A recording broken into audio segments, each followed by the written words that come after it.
The year was 1968. My mother had just walked into Suddy Hospital in rural Guyana.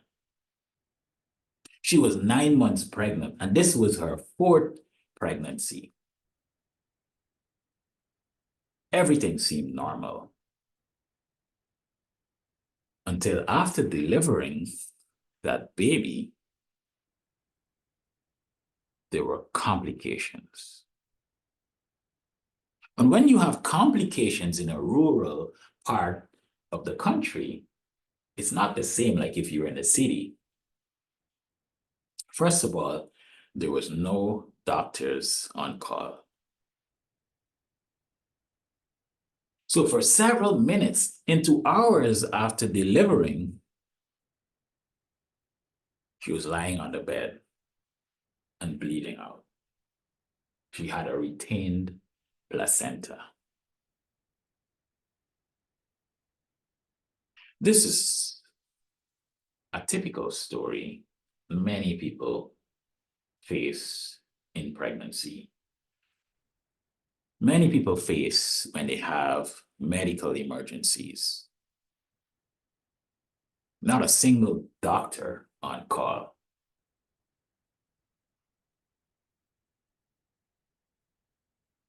Eventually, after several hours, an avid messenger rowing in his boat from that rural town into the city to pass a message on to the on-call doctor for him to get in his car and drive all the way to Suddy Hospital on the coast of Essequibo in beautiful Georgetown, Guyana. She survived and told me the tale of what happened. I was that baby that was born in rural Suddy, Guyana.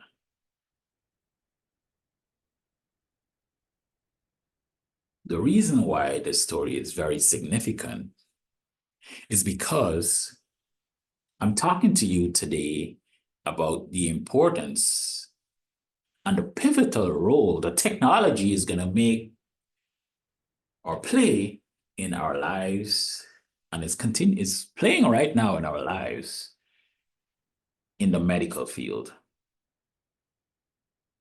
Back then in 1968, there were no cell phones where you can call the doctor and say, hey, we have a major emergency here. We need you to come to Suddy Hospital right now. This woman is losing blood and she's losing blood really fast. You need to be here right now. Didn't happen. It wasn't possible. But just as the cell phone has revolutionized our vocal communication, technologies are revolutionizing the medical field. And I'll give you some examples. When I attended university in London, England, one of my batchmates, his name is Flange, he invented a tool that allowed doctors to remotely perform operations. Kids were out on the battlefield in Desert Storm, various parts of the world, Iraq, losing limbs. And the technology that he invented was used to perform surgeries on wounded veterans remotely. Veterans were stationed in a hospital, maybe in Germany or Iraq, and the doctor was in the United States or Canada, safely manipulating those machines. That's an example of how technology is really changing the face of the medical field. Just like how a cell phone would have made a huge difference in providing that call to the doctor that saved my mom's life at the beginning of this story.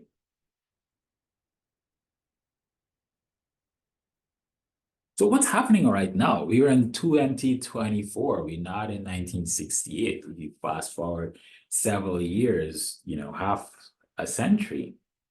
Many advances have occurred. And the one that I like to talk about today is artificial intelligence. Artificial intelligence is revolutionizing the world.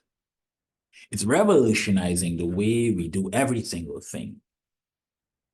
As I drive into work, there's AI technology that can help me to find the best route into work. I work in the city and there's lots of transportation traffic. So that simple technology can help me to navigate into work. But what's happening in the medical field? In the medical field, artificial intelligence, by connecting to large data banks, is helping to inform doctors as well as patients in terms of a number of things that they can do to live a better and longer and healthier life. I give you a few examples. In my genetic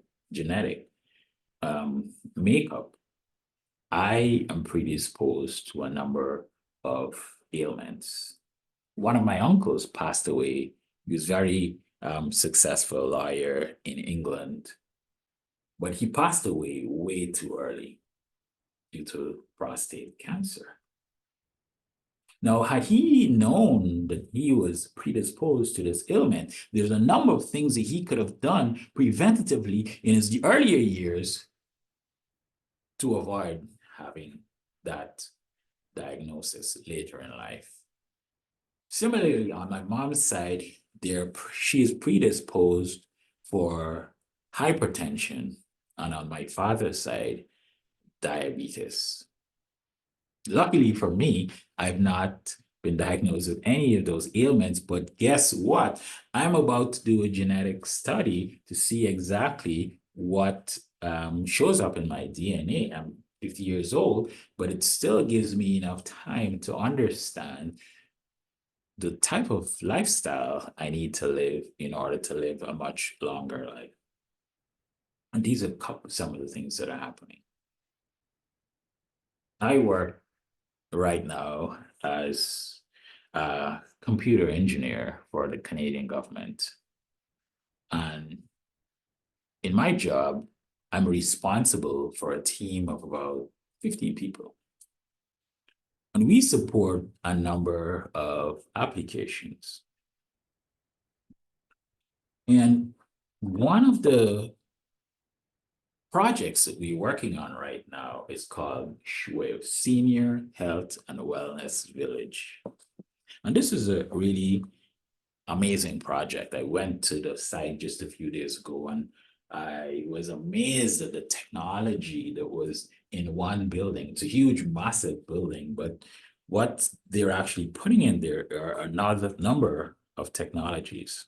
And I'm going to give you an example of some of those.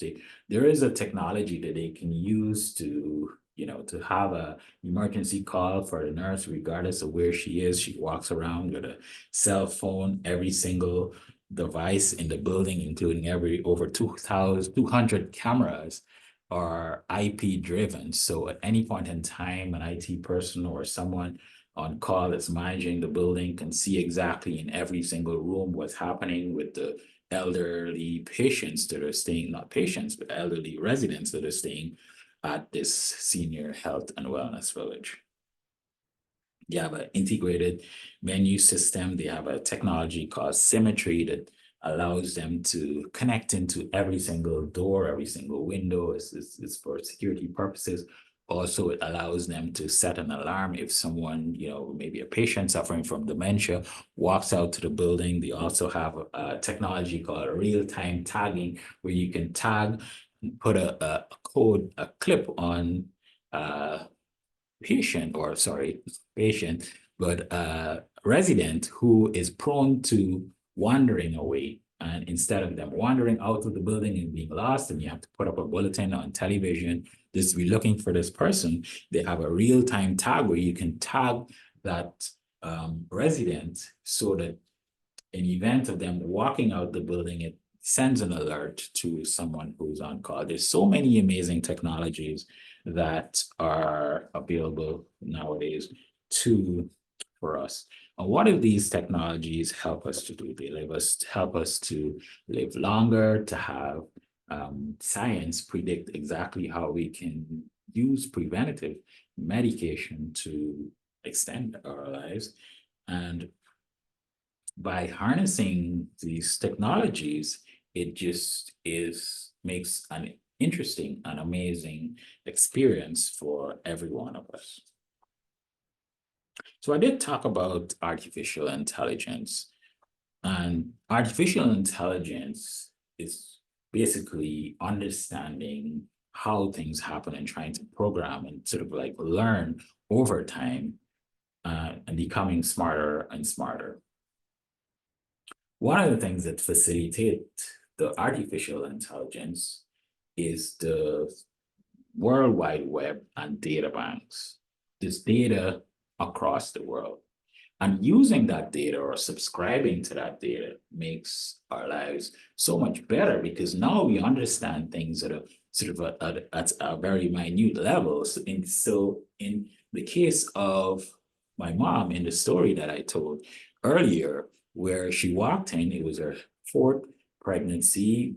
You would anticipate there might not be many complications, but looking at her history, having had a cesarean section for her first pregnancy, 2 normal pregnancies following that, doctors can use data to analyze, along with her genetic makeup, to predict whether she was likely to have a situation as she did with that retained placenta, which almost took her life.